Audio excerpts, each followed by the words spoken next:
Nombor satunya, pengkalan data kena kuat. Itu kena. Nak jadi usahawan yang bagus, kena. Kalau secara fizikalnya, secara logik fizikalnya, kalau kita nak menjual, mesti kita mencari khalayak ramai. Contohlah hari bola. Semalam bola apa? JDT lawan Terengganu contohnya. Okey. JDT lawan Terengganu, mesti dekat stadium tu penuh. Itu database secara fizikal. Orang akan pergi dekat situ. Tapi sekarang ni pun kalau nak buka kedai pun tak ada masalah lah, tapi jaga SOP. Okey. So itu adalah database secara fizikal. Tapi sekarang ini kita lihat, kadang-kadang saya pun lalu tengok kat kedai tepi-tepi jalan. Kita duk fikir, kedai ni dah 5 tahun aku tengok tak ada orang, tapi still hidup. Kenapa? Rupa-rupanya database-nya bukan secara fizikal. Dia banyak berjuta-juta database ni di dalam platform-platform digital.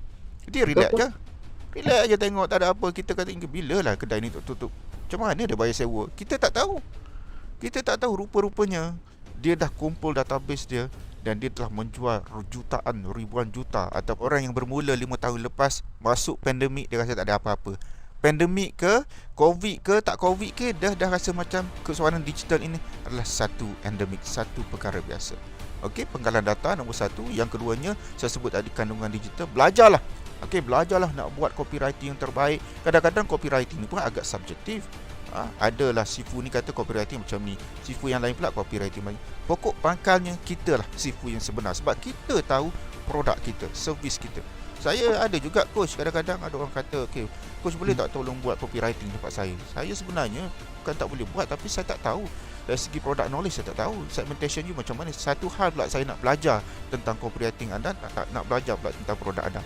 Alangkah baiknya saya bagi structure, you buat sendiri. And then you buat lama-lama jadilah. Dalam proses kita nak buat benda-benda yang baru ni, dia tak boleh satu malam jadi. Dia mesti ada prosesnya. Kadang-kadang sampai 5-6 kali buat baru jadi. Tapi itulah yang mengajar kita. Itu yang kedua. Yang ketiga je, saya nak menyebut tentang platform digital. Saya nak sebut 4 saja hari ni. Platform digital ni banyak hari ni. Okay? Yang paling dekat dengan kita ialah media sosial. Hari-hari kita ada media sosial. Sebab apa? Sebab kita manusia yang suka bersosial. Okey, sebab itu saya tengok kenapa Shopee sekarang dah buat live. Sebab dia tengok orang suka social. Orang jual coin, orang beli coin, orang berkomunikasi. Sebab kalau kita setakat nak membeli, kita terus je pergi Shopee ke Lazada ke Alibaba ke, terus beli. Tapi kadang-kadang kita nak ada engagement, kita nak bersosial dengan orang, kita nak cakap-cakap, kita nak komen, kita ada nak membawa macam-macam. Okey, so platform-platform ni banyak yang kita boleh masuk. Facebook ni memang dah lama lah.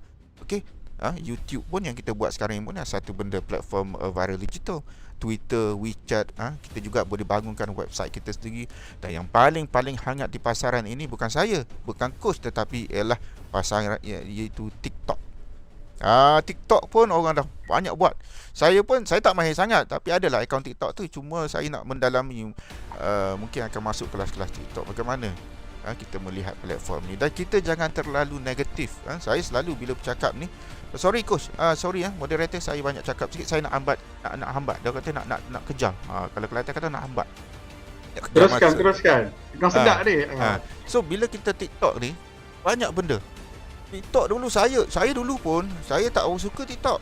First kali discussion saya ingat lah, sama discussion dengan MDEC. Okey.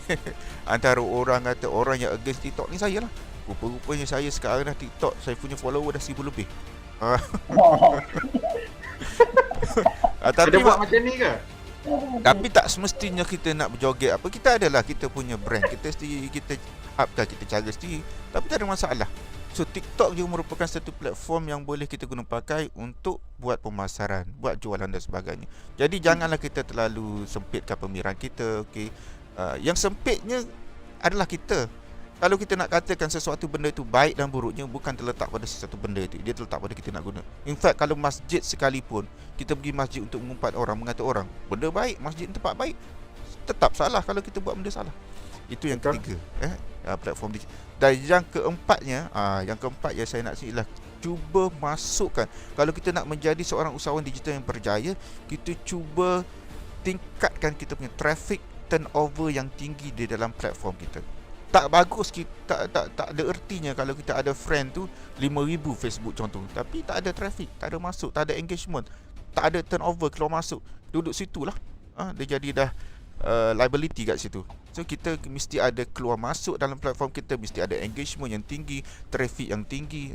Tetapi traffic yang tinggi ini cukup bergantung kepada tiga yang atas tadi, iaitu penggalan data kita yang kuat, yang banyak, platform kita yang betul, dan isi kandungan ataupun digital content yang hebat.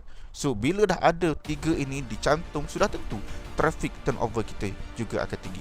So kesimpulannya, mau tidak mau, untuk anda menjadi seorang usahawan digital yang berjaya, anda kena hadam 4 ini dulu. Lepas tu baru kita panjat kepada fasa-fasa yang berikutnya.